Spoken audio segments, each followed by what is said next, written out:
Untuk mengawali kegiatan belajar hari ini, mari kita berdoa terlebih dahulu. Mari berdoa bersama-sama. Bismillahirrahmanirrahim. Raditu billahi rabba wa bil islami dina wa bi muhammadin nabiyyan wa rasula. Rabbi zidni ilman warzuqni fahma. Selamat pagi anak-anak, bagaimana kabarnya hari ini? Bersama ibu, mari kita belajar gaya hidup berkelanjutan yang akan dibahas pada hari ini. Topiknya adalah kurangi plastik, hidup jadi lebih asik. Apakah kalian mengetahui apa itu gaya hidup berkelanjutan?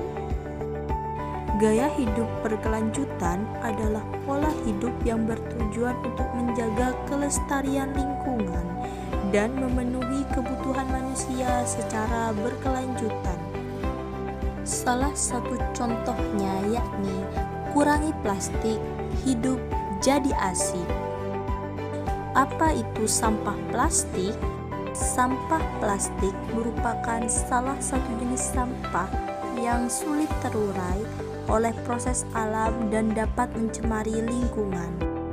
Sampah yang tidak dikelola dengan baik dapat menimbulkan masalah lingkungan, kesehatan, dan keindahan. Setelah kita belajar apa itu sampah plastik, ada beberapa dampak buruk sampah bagi lingkungan.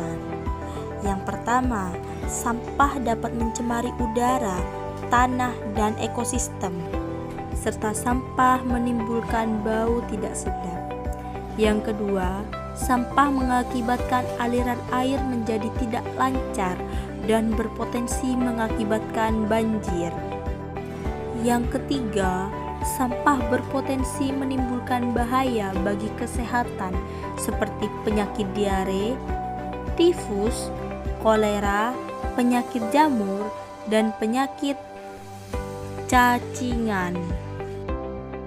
Setelah kita mengetahui beberapa dampak buruk sampah untuk menjaga keberlangsungan lingkungan dan kesehatan masyarakat, pengelolaan sampah yang sangat baik dan benar sangatlah penting untuk keberlangsungan hidup masyarakat.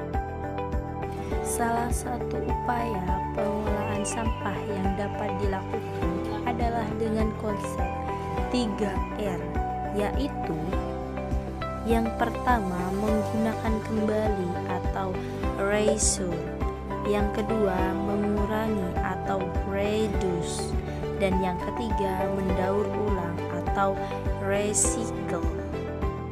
Setelah kita mengetahui 3R, mari kita mengetahui macam-macam sampah berdasarkan sifatnya. Sampah organik merupakan sampah yang berasal dari sisa-sisa makhluk hidup, baik hewan, tanaman, maupun manusia, yang dapat terurai secara alamiah di alam. Yang kedua adalah sampah anorganik, adalah sampah yang tidak dapat terurai secara alami karena materialnya tidak berasal dari alam, melainkan hasil olahan dari bahan sintetik tertentu. Yang ketiga adalah sampah berbahan berbahaya, beracun, B3. Sampah B3 adalah jenis sampah yang memiliki sifat khusus dan perlu ditangani secara khusus pula. Di sini kita bisa melihat contoh-contoh sampah berdasarkan sifatnya. Yang pertama sampah organik, yang kedua sampah anorganik, yang ketiga sampah B3. Setelah kita mengetahui contohnya, permasalahan sampah di Indonesia dan dunia cukup kompleks dan berdampak luas. Di antaranya, yang pertama, jumlah sampah yang terus bertambah. Jumlah sampah yang dihasilkan juga terus meningkat. Yang kedua, kurangnya tempat pembuangan sampah. tempat pembuangan sampah yang tidak memadai membuat sampah menumpuk. Yang ketiga, kurangnya pengelolaan yang baik, kurangnya penegak hukum, anggaran pengelolaan, dan panduan kemitraan membuat pengelolaan sampah tidak optimal. Yang keempat, dampak lingkungan.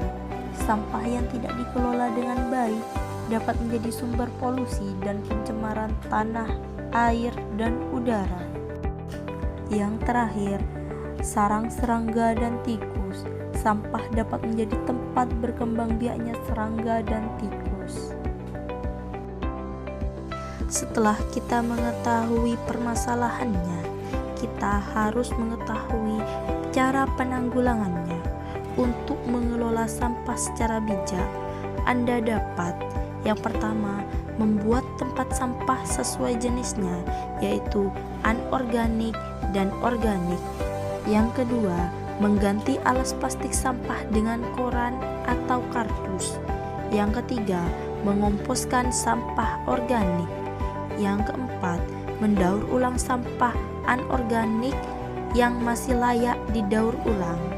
Yang kelima, membuat sampah ke tempat pembuangan sampah TPS atau tempat pembuangan akhir TPA secara rutin. Yang keenam, mengelola sampah berbahaya seperti baterai dan elektronik dengan bertanggung jawab. Yang ketujuh, mengurangi pembelian makanan dengan kemasan.